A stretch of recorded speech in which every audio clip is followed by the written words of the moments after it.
The train didn't just slow down as it approached Raven's Peak. It decelerated with a groan, as if reluctant to surrender its passengers to the misty valley that cradled the town. Alara Vance pulled her scarf tighter, watching the skeletal silhouettes of leafless trees whip past the rain-streaked window. She was 24, armed with a degree in sociology, a fresh government mandate, and the kind of unshakable confidence that only comes from knowing too much about statistics and too little about the world. Raven's Peak was her assignment, a statistical outlier, a small, self-sufficient town on the periphery of the state, famous only for two things: its complete isolation during the annual snow season and its bafflingly stagnant population. For 60 years, the records showed, the population had held at exactly 3,412. No births, no deaths, no moves, or at least none that were properly registered. Alara's job was simple: perform a meticulous, door-to-door midnight census and find the mathematical error. She stepped off onto the platform, the cold air hitting her like a physical blow. The station was deserted, the gas lamps sputtering in the fog. Her only welcoming party was a large, black crow perched on the station sign, its eyes fixed on her with an unsettling intelligence. "Welcome, Miss Vance," a voice rasped from the shadows. A small, wiry man stepped into the light. He looked like an old root, dried and twisted. "I'm Barnaby, the station master, and everything else in this station, mostly." "Thank you, Mr. Barnaby. I need a room. The mandate said I was expected." "They always send a mandate," Barnaby muttered, leading her toward a beaten-up pickup truck. "They never send the sense to stay away. Raven's Peak. It doesn't like new numbers, Miss Vance." The town itself was beautiful, in a sterile, preserved way. Houses were perfectly maintained, but there was no laundry on the lines, no children's toys in the yards, no sound of life. The silence was heavy, a physical pressure on the ears. It felt less like a living community and more like a set waiting for actors to arrive. Her hotel, the Perch, was similarly silent. The desk clerk, a woman named Martha who looked indistinguishable from the town itself, checked her in with a blank face. "Midnight census, you said?" "Yes," Alara said, trying to radiate professional warmth. "It's a special project. We're updating all rural records." Martha paused, the pen hovering over the register. "We keep our own records, Miss Vance. You won't find anything we don't already know." Alara's room was cold, the windows locked from the outside. She unpacked her tablet, her official census binder, and a flask of coffee. Her plan was rigid: start at 11:59 p.m. and continue through the night. The logic was that a midnight census captured the town at its most stable, minimizing movement. The first house on her list was the mayor's mansion. When the old-fashioned clock tower chimed 12 times, Alara knocked. The sound echoed through the silent street. The door opened immediately. The mayor, a man whose skin was the color of faded newspaper, smiled, but his eyes were black pools of light. "Alara Vance," he said, his voice a smooth, low register. "We are so pleased you are here. Precision is paramount." "Thank you, Mayor Croft. I'll be quick. It's just to verify the household." Croft led her into a parlor that looked unchanged since the 1920s.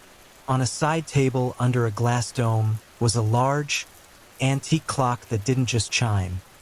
It made a sound that felt like it was scraping the air. "The census is important," Croft said, watching her work on her tablet. "It keeps the symmetry. 3,412. It's the perfect number." Alara looked up from her screen. "But that's statistically impossible, Mayor. In 60 years, someone must have been born or passed away." The mayor's smile widened, but it didn't reach his eyes. "Raven's Peak is a very cohesive community, Miss Vance. We plan ahead." He called his household, an assembly of people who looked related only by their shared pallor and their blank expressions. Alara diligently registered each person, cross-referencing with a database that seemed to contain information on ancestors that were long dead, but presented as if they were still very much alive. When she finished, Mayor Croft handed her a cup of tea. "A small courtesy before you continue. It's a cold night." Alara, hoping for warmth, took a sip. It was sweet, too sweet, with an unidentifiable botanical aftertaste. A sudden, sharp vertigo washed over her, and she nearly dropped her tablet. "Just the cold, Miss Vance?" Croft said, catching her arm. "Be careful tonight. The peak is vast. Don't get lost in the numbers." The second stop was a small cottage. Alara's head was spinning. The tea had done nothing to warm her. She knocked on the door of 14 Elm Street. No answer. She was about to mark it as unresponsive when the door of number 16 opened. "Are you looking for Sarah Miller?" an elderly woman asked. "Yes, Sarah Miller and her 2 children," Alara said, consulting her list. The woman pointed across the street. "They aren't home, dear. They went to the peak." "But it's after midnight," Alara said, her academic sense of order screaming. "A census is about who is in the house right now." The woman's face crumpled. They went to the peak, Miss Vance. They were chosen." "Chosen? For what?" "To keep the symmetry. You understand, don't you? When a new number appears, an old one must balance it. It's the rule." Alara was confused. The woman looked terrified. "What new number? Nobody moves here." "You did." The words hit Alara like a physical blow. The vertigo returned, stronger this time. The old woman was looking at her not with welcome, but with the same deep, tragic horror. "The tea," Alara whispered. "What was in the tea?" "Just the census tea. It helps the transition. It makes the transition smoother." The old woman began to sing, a low, melodic dirge that didn't sound like any language Alara knew. 3,412 we stand, balanced on a shifting strand. One must leave and one must stay. At the peak we count the way. A child appeared in the window of house 16, their face also pale and expressionless. The child pointed towards the distant mountain, the Raven's Peak, that loomed over the town. "They are waiting for you, Miss Vance. The numbers must be counted." Panic, cold and sharp, cut through the drug's fog. Alara realized she wasn't performing a survey. She was participating in a ritual she didn't understand. She bolted. She didn't follow the street grid. She ran across manicured lawns, over low fences, the census tea singing its own bizarre song in her veins. Every window she passed, there was a face, watching, pointing. It is her turn. She is the new number. She didn't go back to her hotel. Instinct told her that was where the mayor and his transition committee would be waiting. Instead, she ran towards the only place that looked alive, the town square. In the center of the square was a massive, ancient, gnarled oak tree, and clustered around it were people, hundreds of them, the entire town, she realized. They were standing perfectly still like statue parts in a wax museum. In the flickering light of torches, their faces were inhumanly symmetrical, their eyes solid black, reflecting the flames. At the front of the crowd was a large stone altar. On it lay 3 people bound. Alara recognized Sarah Miller and her 2 children. Their faces were free of terror, instead wearing the same serene, empty expression that possessed the entire town. Mayor Croft stood above them, holding a knife made of dark, polished stone. "The town must be balanced," the crowd chanted, their voices a synchronized, booming vibration. "Silence," Croft commanded. "The new number has arrived." She must count the final toll. Alara was paralyzed. She was 24, and she was about to be the final variable in a monstrous mathematical equation. She realized with a chill why the population never changed. It wasn't about statistics. It was about an ancient, blood-fueled bargain the town had struck with something inside the peak. The town thrived. Its people never aged. They were never sick, so long as the number held. And when a new life came, whether by birth or, more commonly, by an outsider's arrival, an equal toll was extracted. She was the new variable. The Miller family was the toll. The crowd began to close the circle around her. "Run, Alara!" Sarah Miller's voice, suddenly clear and frantic, pierced the chant. "Don't look back. Run to the station." Alara didn't think. The maternal instinct in Sarah's call had broken the drug's hold. She spun and ran, not back the way she had come, but towards the edge of town, towards the single skeletal tracks. She heard the roar of the crowd behind her, not of anger, but of the collective realization that the balance was threatened. The ground began to shake. A low, grinding hum emanated from the mountain itself, like tectonic plates grinding together. The fog was her enemy now, a physical thing trying to trip her. She could feel the town, not just the people but the idea of the town, trying to pull her back into its symmetry. She reached the station. The station was empty. The platform was slick with frost. "Barnaby!" she screamed.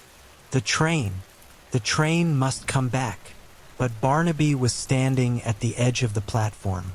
He didn't look like a dry root anymore. In the torchlight that was now converging on the station, he looked ancient, his eyes also reflecting the blackness. "I told you, Miss Vance," he rasped. "The peak doesn't like new numbers.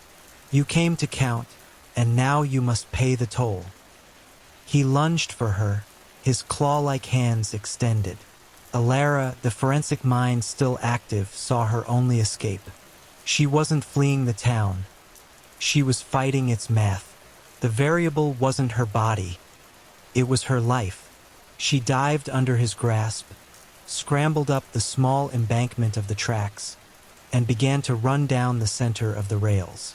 The tracks led out of the valley, towards the light, towards the world where numbers were messy, unpredictable, and human.